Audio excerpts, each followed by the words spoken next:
Hey everyone, how's it going? Sorry that I'm gonna sound so coffee and spluttery during this, but since I've got back from America, I only got back yesterday, and I've managed to pick up like a sore throat and a cold or something, which is really annoying. But I've got back, and all I've done is caught up on what everyone's saying about Brexit, because honestly, there's nothing else the UK media talks about anymore. This is the dominant conversation and has been for 3 years, and it's been frustrating, and it was nice to get away from it, frankly, in America.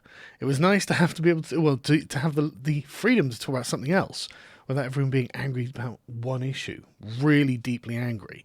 And the thing is, you come back, and I'm catching up on all of this media, so I'm watching what Farage is saying, Mog's saying, all of the media coverage, Sky, all the sort of remaining types. And then I'm watching this thing on Channel 4. Let me get it up so you can see it. So it's this Brexit debate, a very British coup, because the Remainers are angry that the Conservatives did something that's completely constitutionally valid. There is absolutely no legitimacy to the Remain complaints about this, because if the situation was reversed, they'd be able to do the same. It's completely normal, it's completely legal, and it's actually really sensible to do, because we've had the debate. Like, the argument about, oh, you prorog Parliament so they can't meet. It's like, well, what do you need to say? You've had 3 years, and everything has been said. And this debate summarises that kind of feeling that no new arguments are being made. And so everyone is talking past one another. The Remainers are just totally unaware of what it is they're asking of the British people who voted to leave and why they can't have it. They just don't seem to understand. Constant references to the economy. Oh, it's going to damage the economy. Well, how many jobs is it worth? Well, I don't know. How many lives is stopping Hitler worth? Put a number on it. Tell me how many the Nazis have to kill before we go, right, okay, we'll just surrender now. Enough people have died. This is not a question of immediacy. This is an existential, overarching question. This is a question of meta-narratives, the stories that people tell themselves that identify what they are and their place in the world. That's what this is about. And I'm just watching everyone get lost in the weeds of like the small skirmishes of policy. It's like, oh, well, what are we going to do? Are there going to be shortages of this? None of that matters to either side, because they've got their position on every single side, every single debate. They've already got their position established, so it doesn't matter. It really doesn't matter. So you can debate it back and forth, and neither side is going to accept the other's answer. And this whole like hour-long debate is that just constantly happening. It's like, listen, right? What they're saying is, why won't you listen to the heart of the country? That's what they're saying. This is not about policy. This is about the future of Britain. And honestly, I think you probably boil it down more to like England, actually, and the sort of English mindset. The pro-liberty mindset, I think, is the way I'd probably describe it most. And it's like, why the country has voted that's going to be the dominant mindset, the culture of the country. And this is what a lot of the academics are saying, things like, oh, there's a dominance shift going on. And it's like, yeah, it's a moral question. It's a question of identity. It's, are we going to be proud Europeans like Sadiq Khan and the Liberal Democrats, or are we going to be British? And being British is a very different thing to being a European, which is why I have this picture here. I mean, I can't think of anyone more British than Boris Johnson, other than maybe Jacob Rees-Mogg, but even then, he's actually not so much the caricature, the stereotype, the commonality of Britain. Mogg's like one of those things that comes out of the system that reflects the system in its like best forms. But Boris is, even then, I don't even think this is a question of best, it's just different, because Boris is remarkably well liked. Like, a lot of people just like him. He's a charismatic guy. He's not pretentious. He doesn't seem to be a dick. He actually seems to be nice. He listens to people when they're talking to him. Like, he seems as like a likable, and he can laugh at himself. He's not afraid to make a fool of himself in public. That doesn't ruin him. That actually strengthens him. It makes him more likable. Like, our country is governed by a guy who got stuck on a fucking zip wire hanging above the Thames, waving two little British flags, Union Jack flags. Like, that's such an amazing metaphor for the country, right? And yet he's doing exactly the right thing. His speeches coming out of Parliament, coming out of Downing Street and inside the Parliament, the first two speeches, exactly the right tone. You know, it's inspirational. It's like, no, there is good about this country, and we're going to bring it out. We're going to show you the good of this country. And that's what this very British coup debate is essentially about. That you can see by the way the Remainers are asking the questions, that they are appealing to the narrative of the European Union, right? The European Union is a moral good. It solves problems. It helps people. It's a way of doing good in the world. And the Brexiteers are rejecting this. They're saying, actually, we don't agree. We think that there's something that's worse that's going to come out of this. And so we choose to leave and make our own way. And the proud Europeans are saying, well, we don't know what it is to be good and British. That's the thing. We do not know what that means. And so we need to explain to them in narrative terms. Like, why do the British do a good job of things? And there is actually a hell of a lot that we have to draw on. You know, we actually really do have a really deep tradition of choosing principle over power. And that actually led us to great success. And it's not that Britain's never done anything wrong, obviously. You can't be the world hegemon and have had no blood on your hands. No one thinks that the opposite, and there's no one you could point to as a better example. Of all the empires that in all of human history, you can't, I mean, maybe the Persian Empire, you could say, but the Persian Empire followed many of the different presets that, like, the British Empire followed, like tolerance. Like, it's genuinely amazing how similar they operated. And so, okay, in the context of the time, Britain was a really good force in the world, and that's why Britain has really good relationships with its ex-colonies. That's staggering. Even with the United States, a colony that revolted against it, Britain has amazingly good relationships with these places, like India, South Africa, the Caribbean. In the Caribbean, in Jamaica, 63% of people voted had in a poll said that they thought things were better under the British. Look at what's going on in Hong Kong right now, running around waving the colonial flag, saying China are Nazis. It's like, well, yeah, I think they are. And when they say China are Nazis, people are like, oh, they're not Nazis. And no, they have an authoritarian agenda to engineer the society. That's what people are saying when they say this person is a Nazi. The liberty-minded folk, they're saying that person is going to tell me how to live my life. And that's not what they're looking for. They don't want to be told how to think that they can do it themselves. Well, they're all about wealth redistribution and regulating everything to be as safe as possible. And Britain's not like that. Britain's known for muddling through, and relying on the average person to make sensible, level-headed decisions for themselves, because they're responsible adults who don't need direction from a godlike state that has access to every inch of their life. And that's what Boriss represents, believe it or not. Like, in a mythological way. You couldn't find someone more British than Boriss. But he's very liberal. He's got very, I mean, like, for example, in the last yesterday's speech, he was giving a statement. The whole media establishment was worked up into a fucking frenzy about the idea that Boris Johnson was calling an emergency meeting of the Conservatives, and he was going to give a speech outside 10 Downing Street, and this was going to be calling a snap general election, because this is a great opportunity for the Remain faction. All of the Remain parties are like, right, okay, we want to stop Brexit. Well, we could take away the Conservative majority and form the government ourselves, and then cancel Article 50. That would be a dream for the Remain parties.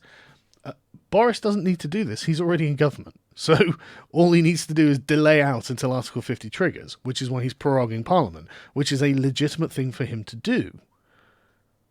He doesn't need one. So he gives this press conference where he just says, we're not going to do it. We'll do or die Brexit, basically. Fuck you. It's not even inspiration. It was just really plain. It was just like, no. He could have tweeted this, right? And he just, and then he just goes back in, and now they're all angry, and everyone's angry, and it's just like, no, he's right. Like, but then the next day you see James Goddard gets arrested, and he's calling Corbyn a traitor at Corbyn's car, because Corbyn is a traitor. Corbyn's a traitor to the European Union, which is why Boris could accuse him of becoming a Remainer, as if it's a moral deficiency in the Parliament, which it is. Between Boris and Corbyn, they're both leavers. Corbyn has made so many great arguments over the years for leaving the European Union. Boris campaigned to leave the European Union. On this, they totally agree. Britain is a good country and it should remain British. Because Corbyn is a product of the fact of being British as well. Corbyn is a very British man. He's one of the... I always thought about that. I thought about this for a long time. And I think that what it is this... It's they do think that Britain has been more successful than other countries, and that's not fair, because fairness is probably the primary British value. It's probably the primary thing that the Brits are most concerned about. That's why they're so bothered about racism. Racism is unfair, man. It's just an unfair thing to do to someone, and it's all about a commitment to fairness with us. And so I'm watching this go on and go on and go on, and nobody's speaking about how the country is going to be morally governed. But that's what this all comes down to. And that's why Boris is actually important in this regard. And it's not like Farage isn't going to be remembered as a hero, because he obviously will.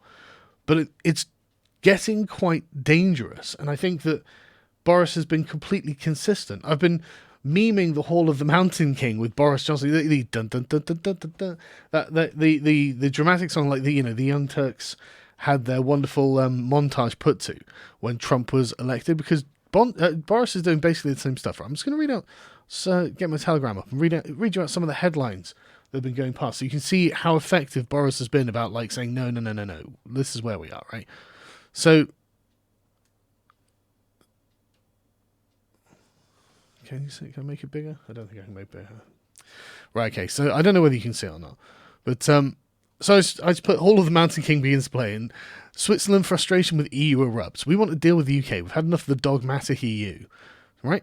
And the very nature of the complaint is what I've been saying. The freedom-loving, night watchman state preferring, liberty-minded British are much more in tune with the Swiss in this regard, because the Swiss value their liberty unfathomably highly. They have direct democracy all the time. They have actual referendums all the time.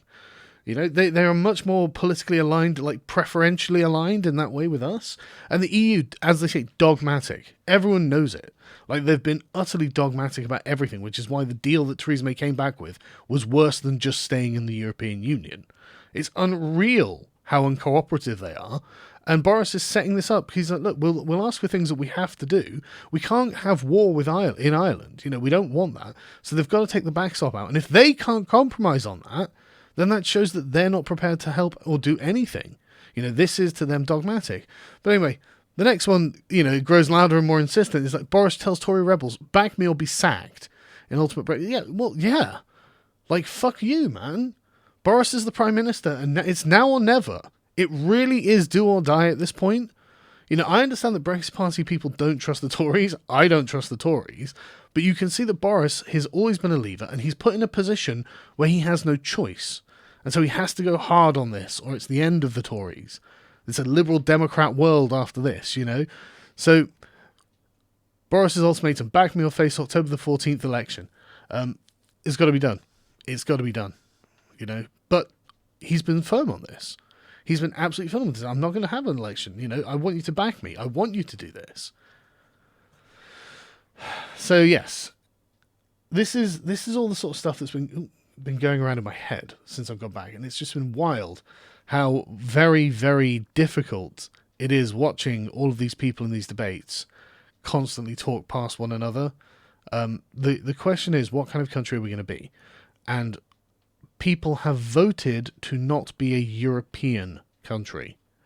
They don't want to have to become culturally like someone else. They don't believe in the goodness of the continental Europeans and the grand projects that they've come up with. They believe in the goodness of being smaller and local. The Little Englanders, the dismissively titled Little Englanders, they believe in themselves more than they believe in bureaucracy.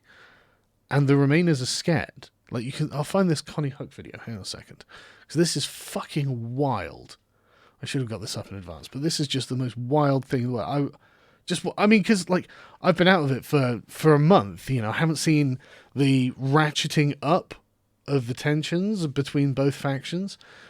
I mean, they were bad enough. And for example, with the Owen Jones getting beaten up, I didn't doubt that he got beaten up. I totally believe that he got fucking beaten up because, man, I'm going to have to restrain myself, Like, he's become insufferable about this. I didn't doubt that there were a bunch of Nigerians running around London yelling, "This is MAGA country." Incidentally, there was a guy from an African immigrant. You can tell because he's still got a very thick accent.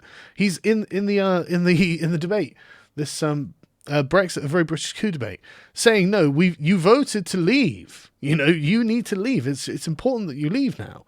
And these Remainers just look at this guy going, "Oh shit, what are we going to do when the African immigrants are telling us to Brexit?" And the thing is, I've met multiple people from Africa who all say the same thing. They're like, "Well, we came over as Commonwealth subjects. I came over like 5 years ago. I totally support Brexit." Like, I went and rented an apartment like for one night in London, and the guy who introduced it he was a Somali immigrant, and he was about 25, and you could tell this kid was really fucking switched on, because he was like, "I know who you are, I think," and I started talking to him, and then this is the guy, he just sat there like laying out going, "I hate the European Union because this, and this, and we voted blah, blah, blah," and it's like, he's a British citizen, These people come over, there's another, again, I'm saying black people because these are Commonwealth people, they're British subjects, that's how they think of themselves. And so they're like, "Yeah, I'm going to move to Britain because the empire wasn't all bad for them. They don't think it was just all oppression because it was an inclusive organization. Like, there was something like 300,000 Hindu administrators in South Africa. It wasn't just white domination. It was actually inclusive. There was an admiral from Ceylon at the beginning, I think it was World War I or II, I can't remember which one it was, who was massively respected for his talents as an admiral, So it's not that they view it as just an oppressive institution. And this is why that would matter. But anyway, I found this video, so get out of the way, Boris. Mike, would you want Brexit to happen now? If suddenly the new term was, but everyone's head gets chopped off. No, of course. Would that mean, but hang on, wait a minute, people voted for it. If people voted for it, why would you? No. Why are you changing the goalposts? No, because the question was, do you want to leave the EU? Yes, and I'm saying you can leave the EU. You just have to have your head chopped off. Do you not understand? I'm sorry, that's a nonsensical question. Questions cannot be black and white. The guy who proposed that. Sorry, why is that any different? It's a term and condition. Proposed that. You have your head chopped off. We leave. No, I don't know what chopping heads. I think maybe chopping off the head is the problem here. Mike. She sounds like a fucking lunatic, doesn't she? She sounds absolutely mad. Like, what an unreasonable thing to say. "Oh, well, this is just like having your head chopped off. You voted to have your head chopped off." It's a few jobs. A few jobs are going to be lost. We all know this. That's acceptable. I mean, when you declare war on Nazi Germany, you know some lives are going to be lost. And yet you do it anyway because it's the right thing to do. And then you think about how to mitigate these things, how to get around them, how to alleviate the damage. You don't sit there going, "Well, I'm going to be a coward about it." You've got to carry on. You've got to do the right thing, because if you don't, then you're with the other. Then you're with the problem, aren't you? You're part of the problem if you're not prepared to do the right thing because you're a coward. It's just wild, absolutely. And the thing is, it really is about the head and the heart. That's the thing. If you think about the way the postmodern state works, the postmodern state rejects meta-narratives. That's the core feature of postmodernism.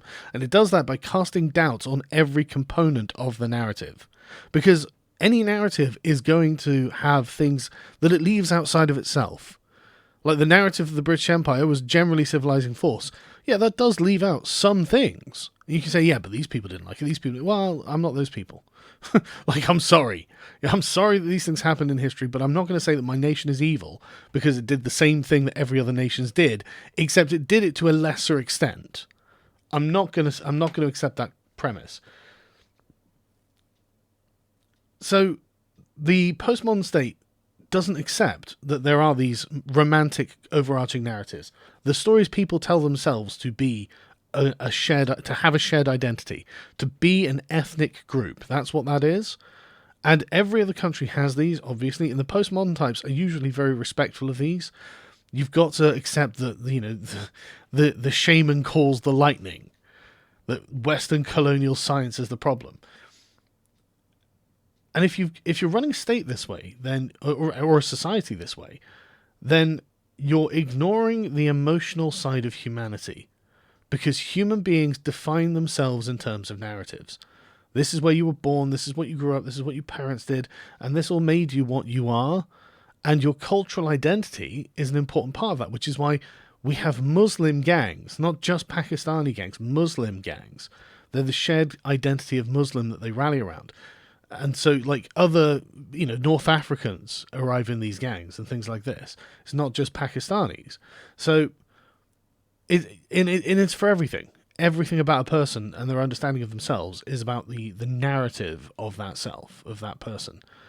Because that's just how we think. That's how our emotional brains work. Not everything is a rational power calculation, but if you don't believe in metanarratives, then you are declaring that you only believe in rational power calculations. And that's why we suddenly have to go, well, hang on a second then. If we're interested in being fair or equal or anything like that, and the only way we have to get there is through a power calculation of group dynamics, then it is the British that are the problem there. But that's not the case. That's not how the world works. There are other things to this. And so it's no wonder that it's the people who are not invested in the meta-narrative of Britain that are having no trouble leaving that narrative, letting it go and saying, that's the inferior past, that's bad for us. We've got a new narrative that eventually will be, the same thing will happen. They don't believe in the meta-narrative of Britain, and they have to. And that's why they're so upset, because I think that what's happening is that's being cut, and they're kind of flailing around going, oh, Jesus, how am I a good person? How am I a good person? There's nothing here that's to be proud of. And there is, actually. There's a huge amount in Britain. I mean, we created what we understand now as human rights, parliamentary democracy. We ended slavery. We created liberty. we created wealth. Like the whole... And we created wealth from freedom.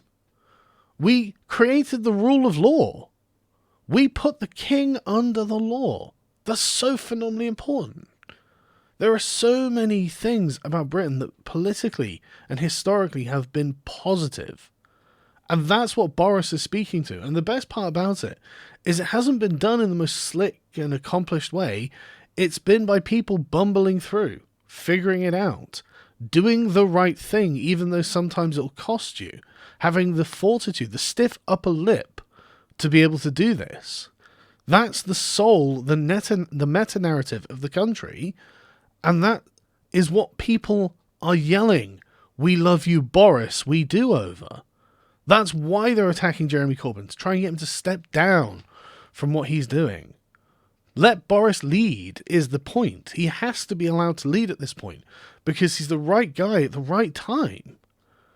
And the Remainers have to actually spend some time to recover their faith in their own nation. Like, it's actually a good place. We invented the idea that racism is bad. We've done a lot of good stuff, man. I don't know why we have to hate this country.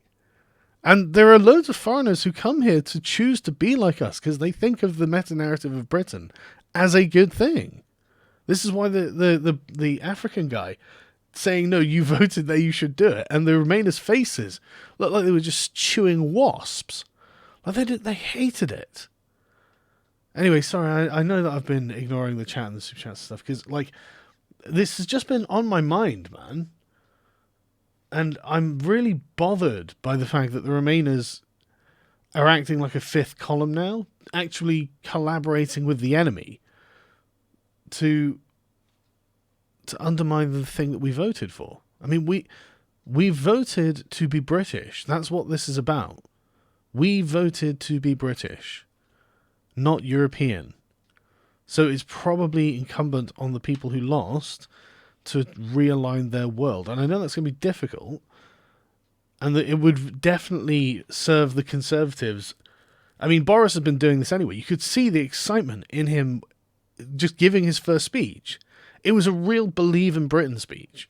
And in Parliament, accusing the others dismissively of being Remainers. And again, he's saying they don't have faith in the country. And he does, and you could see he was ascendant. You see the thrill for him. He'd been waiting to say this for a long time. This is actually a great country. We can do a lot of stuff. This will be good. Just fucking watch. Anyway, what did I eat for breakfast? Why is that the first question, damn it? I was talking about transcendental things. I don't know, what did I have for breakfast? Oh, it was a bacon sandwich. Because the American bacon is terrible. It's like crispy streaks of burnt fat. It's like, why? Calamati, hey man, we knew exactly what we voted for. Oh, don't bottle it, Boris. Hold your nerve. Good morning, soy father. By the way, hey man, I've been enjoying your channel, by the way. Good videos. This talking point of we didn't know what we were voting for, it is crystal clear. We remain or leave. That was it. And when you say you're going to leave, you're voting in principle, which means it could get rough. It could get rough. And again, if we were voting to remain, it'd be the same thing they'd be able to say back to me. Well, even if the EU starts sucking, it'll be up to us to make the best of it. But we didn't choose that, so now it's up to us to make the best of leaving. We know what we voted for. And I just economic damage. Oh, fuck economic damage. Fuck the GDP. Okay? Fuck it. I just don't care. And no one else cares. No one's changed their mind because of the GDP. I was just watching BBC News. I found a better one. No, I hope so. Weeb Rahim, you disgusting weeb. Thanks, Bad Magic Account. Really took the sting out. This really took the sting out of being up at 4:30. Why are you up at 4:30, man? When are you gonna go on Matt and Blonde? Yeah, I do need to. I've been travelling a lot. Question from a colonist: why can't the Queen just order Parliament to honour the will of the people and make Brexit happen? Because she's not a tyrant. They don't. In regards to the Queen and Parliament, Parliament's supreme. And what Brexit's going to show us is whether Parliament is supreme to the people, or are people the authors of the Parliament. And again, I think it is important in the parliamentarians to know their fucking place in this regard, which is why, again, in Boris's first speech outside of Downing Street, he's like, we are the servants of the people, and they voted to leave. That's not Parliament's opinion. They are the servants of the European Union, and it's their job to do everything that they can to stay in it. And this is why Johnson proroguing Parliament is like, oh God, I can't believe you're doing this. How about you fuck off? How about you shut your fucking mouths? You are actively trying to undermine the vote. I don't want to hear about democracy from you people. At this point, you have to be defeated. And Boris is actually doing it. He's actually doing the right things. So this isn't Brexit Party people. Come on, guys.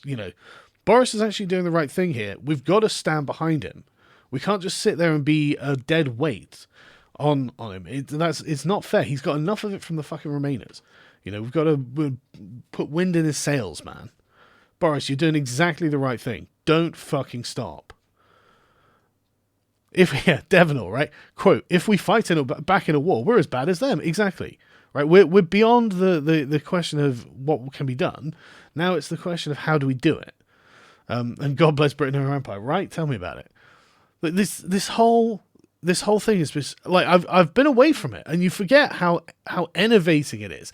All of the people in these debates seem tired. They have said all of these things so many times before, and now they're just angry that nobody's being listened to. And I don't blame them. I do not blame them. On both sides, I can see why everyone's angry, but the Remainers are the ones who have to change. They have to understand that. They have to start thinking about realigning their worldviews. There's no other choice about it. I mean, if you can't, you are actually free to move to Europe. You don't have to turn Britain into a European colony.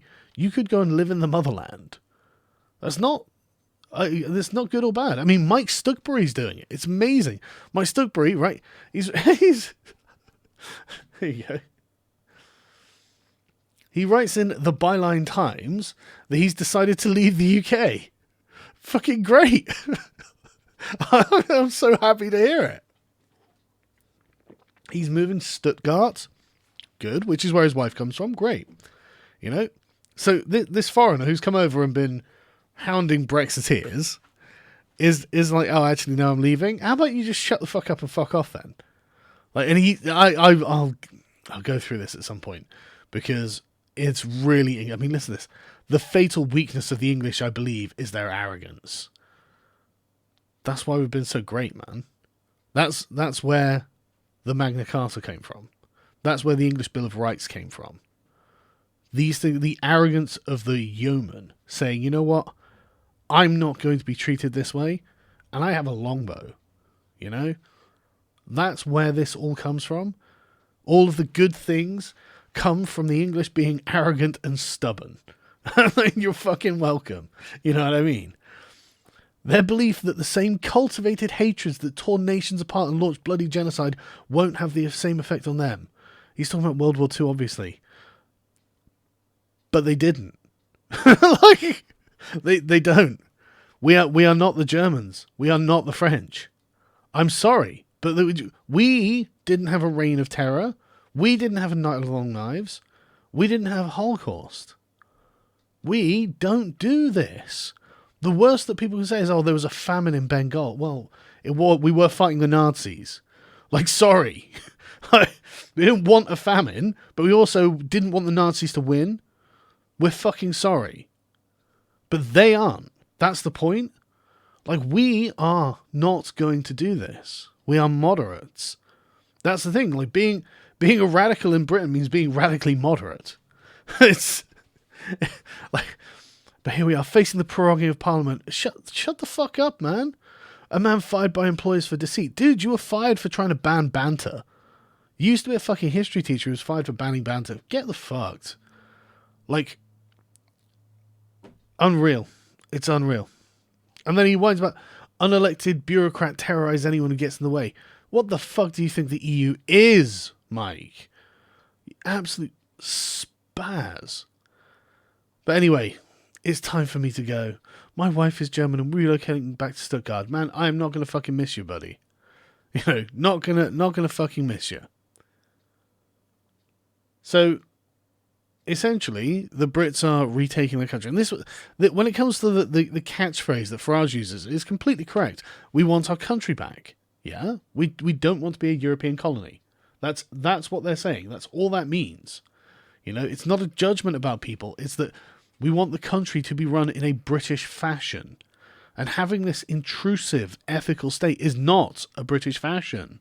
That's actually the antithesis of what we created.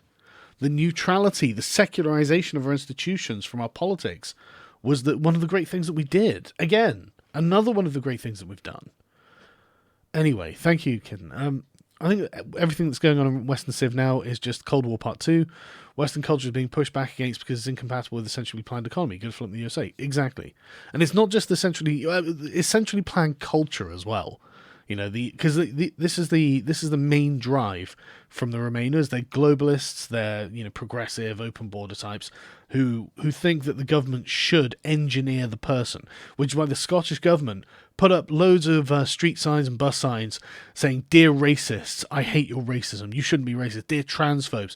All of these signs. It's just propagandizing their own citizens. Like, these people pay fucking taxes. You don't get to tell them how to live. You don't get to tell them the opinions they have to have. But the government is propagandizing the fucking citizenry in Scotland. I mean, they probably do here too, but, you know. So, it is absolutely the centrally planned state. You know, that's the thing. That's liberalism's great fucking strength, is the decentralization of power and the return of most decision-making power over your life going to you, the individual. The maximum amount possible while maintaining a sensibly run state. That's what that was for. And it really is that the Europeans don't agree. Like, look at what happened during the French Revolution, during the Reign of Terror. It was actually exactly the same kind of philosophy that led to the Soviet Union and Nazi Germany. It's the will of the people, Rousseau's general will, being embodied in the dictator. And so he can declare people on his own side as outside of this, and therefore they have to be killed, or gulagged, or whatever. It's just not the British way. And the European Union is still run by these collectivists. Nate Dogg, stop eating bread. Yeah, I know, right? But I like bread. Trump leaks out that he wants to nuke hurricanes. Next thing you know, Hurricane Dorian avoids the US coastline altogether. Coincidence or 4G chess? That's a good question. Maybe you've been in America so much, you might as well have a beach house here. Maybe you'll be on JRA again, Joe Rogan again sometime soon. Anyway, cheers, mate. Yeah, well, that's the thing. Like, Joe's been kind of ignoring everyone because he's been getting the politicians on recently. There are loads of people that I know that were supposed to go on and didn't. So, anyway, My global relations professor says that Brexit should. Well, I agree with him then. Oh, should be overturned, sorry, because the masses are stupid. This is what I mean. Again, it's about the head versus the heart. They think, well, we can run this rational state, and the rational state doesn't account for the emotional needs of the people who live in it. And that's something that exists. And I think that you'd be foolish in order to ignore that, because that's going to naturally provoke a revolt. And I think that's what Brexit is. The Little Englanders are rising up against their European oppressors. And I gotta say, good for Anne Widdecombe for saying it. I'm not joking, but you know what? Okay, fuck it, let's do it. In a spiritual way, the British people are being oppressed, yeah. They're not allowed to be British, they're being forced to be European, and they don't like it. They don't like it at all. And I don't blame them. Nice, wake up to this before I start my senior year of high school. Jesus, man. You probably shouldn't be watching me at your age. How will Brexit impact Britain's rhino milk exports? Well, that was one of Project Fear's most powerful trump cards, saying, well, we're not going to be... And no, that's not true, actually. No, that's Brexit. That's the Brexiteers' most powerful trump cards. We can import more rhino milk. We don't have to go through EU supplies. We can go straight to Africa for it. It's for anyone who doesn't know, that's an EFAP joke, and I know I need to go on EFAP as well. I'd love to go on both these podcasts, by the way. I've just been busy, as always, because I'm always busy. Oh, God, my life.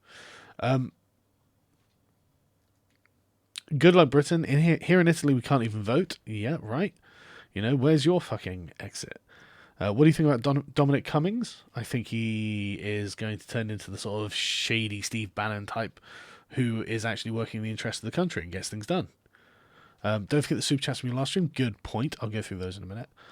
It's undemocratic to obey the democratic vote. What? Yeah, that's another thing. Oh, you're proroguing Parliament. That's undemocratic. No, that happens every year, and the undemocratic part is that it hasn't been done yet for the last 2 or 3 years because of the Brexit session that's been going on. But you've come to the conclusion that you've had 3 votes. You can't get anything through. The whole thing's logjammed. It needs to be cleared. So Boris prorogues it. That's completely fair. Have the Queen's speech reconvene on the other side. It's completely fair. What I mean, they're like, oh, you're not going to allow us to debate. It's like, what the fuck do you need to say? You've said everything. I think England is a great country, even though I'm an ungrateful colonial. Yeah, well, that was the thing. Like, loads of colonials like England. And Britain, generally, they think that we're a good country. We did good things. Like, this again, why does Britain's empire still like Britain? It's so weird. That's so fucking weird. The Eastern Europeans don't go, oh yeah, well, the Ottoman Empire was great, Sorry, it's not blowing my nose. The EU is just the Fourth Reich. Completely agree. This should be a weekly standard stream. Wake time with Saga, waking up with Saga, not Sam. Yeah, it's just the last couple of, last night and this morning, I was catching up on all this stuff, and it's just annoying that everyone's just wrong about everything all the time. The columnist got you back. Make Britain great again. Thanks, bravo.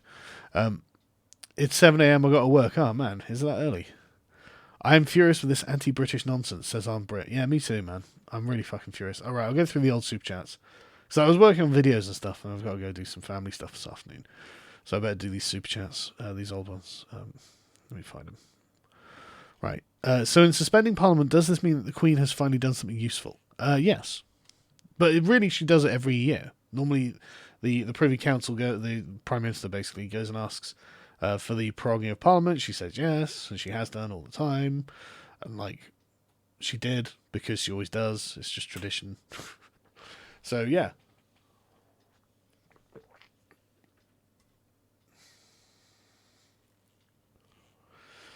Mech Swordsman. The Louisiana Purchase doesn't refer to the US buying the state now named that, but rather all the French holdings that within the modern United States, which stretched up to modern Canada, if I remember right. Okay. How did they acquire Louisiana? Sorry. I'll have to look into it, I guess. What's more cringeworthy? Pocahontas' after rally dance, or Theresa May doing Dancing Queen? I didn't see Pocahontas doing her rally dance, but they're both going to be fucking cringeworthy. Honestly, Theresa May is probably more cringe. A porn game is more interesting than Tim's takes. Oh, that's mean. Hey Sargon, the book Alamet is the inspiration for Assassin's Creed. I think you'll like it. It involves the first Muslim jihadis. Alright, well, that's very interesting. Although I don't know if you call it that. Like, I know about the Hashashin, if that's what you mean. The fortress empire that... what's his fucking name?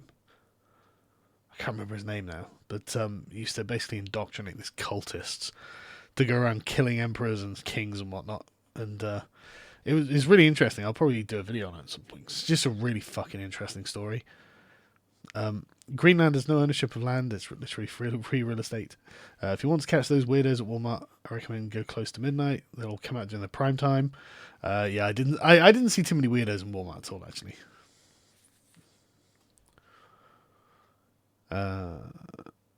Did you see Soyboy Owen Jones' resistance video posted an hour ago? Yeah, that's the thing. Like, resist parliamentary norms. I was like, okay, why? Why would I want to resist that?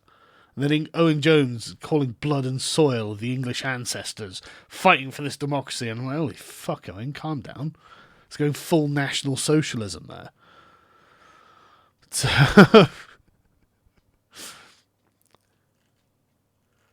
Monty Python, get on with it. Yeah, tell me about it. 1381 will commence again. Tally ho, lads. Yeah, that's the Peasants' Revolt. Again, like one of the few things that actually gets the English out in revolution is a fucking poll tax. Because it's not fair to tax people if they don't have a job. The same happened under Thatcher. Sorry, I got blocked nose. But thanks, Lincoln. Denmark doesn't matter. See Greenland self-rule, blah, blah, blah. Right, okay, that's interesting. Tea, real men drink chocolate. Ugh, it's gay. No, I got given some fancy teas. So a tea review will be in the works, I promise. I'll make tea review. Denmark won't sell Greenland for the same reason you just don't want to give back Gibraltar, though I completely agree we should mine more resources. Yeah, well, that's fair. Like, fuck. You know, if it's yours, it's yours. Boris Dan Killer Queen has no weaknesses. What about Danish? But yeah, right, I remember doing that one. Right, okay. I think I've got to the ones I missed. But yeah, so this has been frustrating this last couple of days. And I'm glad to be home though, although I'm really sick of talking about Brexit already. And so I thought I'd just do it in this regard. What if Boris Johnson is re-elected after a no-confidence vote, then Parliament issues Boris with another no-confidence vote? I think there's probably a waiting period between no-confidence votes. And not only that, I think people would just consider that to be unreasonable anyway, and like gamesmanship. How much of all this nonsense we've seen in the last decade is due to the lack of critical thinking and basic philosophy and education in schools? Well, I mean, that's the same almost every problem, probably. But it's the emotional attachment that the Remainers have to the EU that's the problem now. Like Connie Hug yelling, "Oh, if we put you vote to cut off your head, would you do it?" Oh, fuck off. That's such an asinine thing to say. Like, it's so unbelievably hysterical. I mean, a doctor phoned up the other day, Mog's show when he was in LBC, and Mog handled it in exactly the right way. This doctor's like, well, we might not get this medicines, people will die. How many deaths is worth it, Mr. Mog? And, I mean, aside from the fact that, imagine Guy Verhofstadt and Juncker and Merkel all just standing around going, nope, we don't care how many British people die, you voted to leave on no deal, therefore no medicine. That's not going to fucking happen. It's not going to fucking happen. That would be an evil thing for them to do. That would turn the world against them. And as if we wouldn't be able to get this medicine from anywhere else anyway. But in that case, I'm sure some other country will be like, oh, we will sell you this medicine. If for some reason we can never produce it ourselves. It's unreal that they think this is the case. And Mog just says this is inappropriate for you to go on public radio and spread this hysteria, this unfounded hysteria. Because when this doctor was asked, well, you know, the Nick Ferrari it was, he said, well, how many deaths are you expecting from Brexit? And he was just like, well, I don't know. It's like, well then, why should anyone else know? Like, for fuck's sake. Show my website again, you boomer, best of archery. Send me a fucking bow, you son of a bitch. But yeah, so this whole thing has been frustrating. Anyway, I'm going to go get another cup of tea. I hope this was interesting. I just had to get all of this off my chest because just stop talking about it and just do it.